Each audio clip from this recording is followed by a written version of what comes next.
In 2011, I moved into a new home with my teenage son.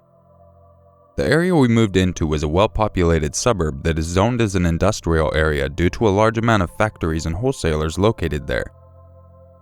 Our new place was part of a small group of single-story units on a very quiet street behind most of the industrial buildings, with two large, separate parks.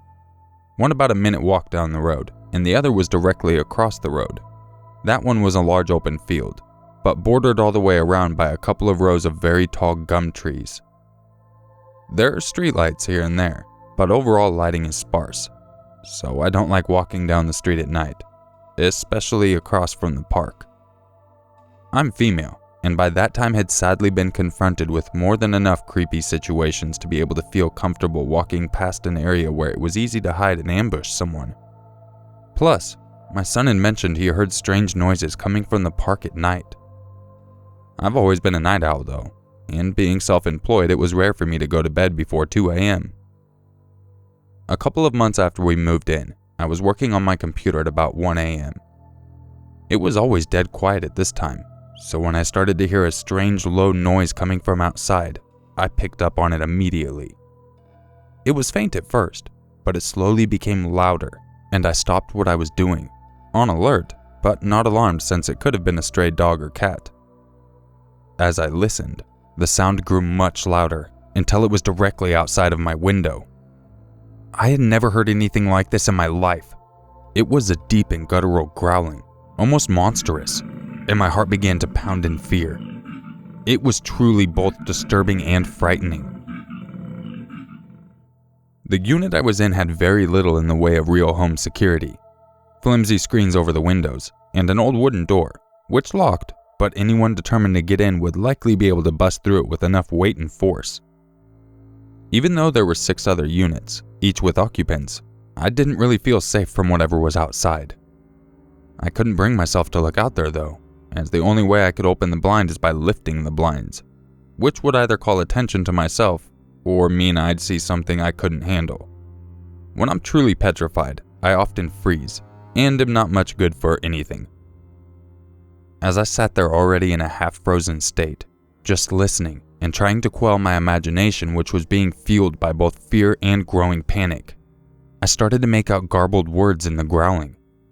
I heard a low, raspy, and strained, "Help me," which to my ears sounded both demonic and human. That was it for me. Either some drunk idiot was playing a sick game trying to scare me, or a crazed lunatic was attempting to lure me out. There was still no way in hell I was going to check outside, so I grabbed my phone, called the police, and paced the house as I spoke to the operator. I told them there was a prowler outside my window making creepy growling noises. They said they'd send someone to check it out, and the call ended. I went to the back of the unit and woke my son up, explained what was happening, and asked him to wait up with me until the police got there. But he didn't seem to think there was any immediate danger, and while he remained half awake, he didn't get up. I went back to the lounge and waited, listening for any sound, but it seemed to be quiet.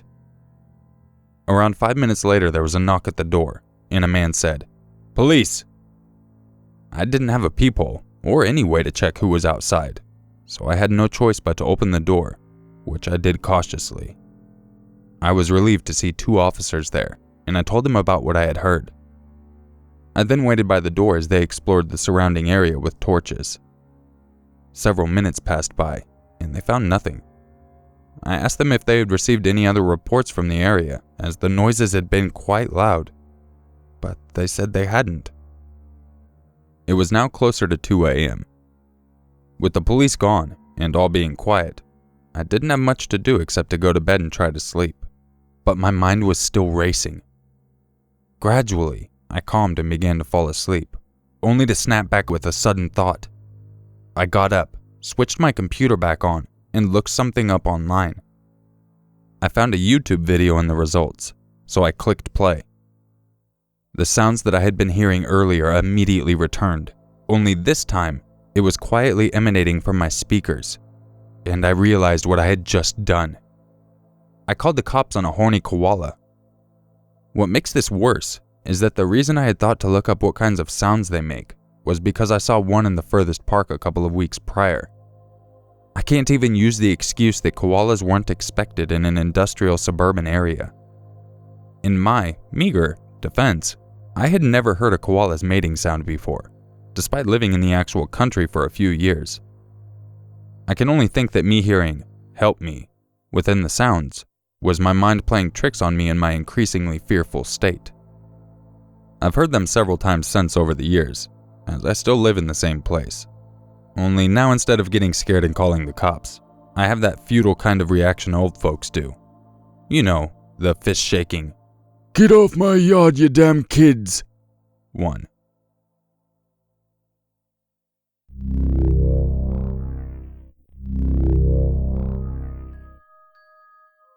If you enjoyed this video, don't forget to leave a like, subscribe, and share it with your friends. If you would like a chance to have your story featured in an upcoming video, make sure you email it to urmaker6260@gmail.com. If you'd like to gain early access to my content, or even my archive of videos that I've since made unlisted, make sure you go check out the rewards over on my Patreon page. It's a cool way for you guys to help support the channel, as well as get some nice little perks. So I don't know about you guys, but I actually thought the koala story was a nice twist. It was cool that it was actually something really creepy at the time, being you don't know what it is, and then finding out that it was actually something you shouldn't even really worried about. It's nice every now and then to have a little story that's actually scary, yet funny at the same time. I hope you guys enjoyed it as much as I did. I'll catch you guys in the next video, and just remember, it's always scarier if it's true.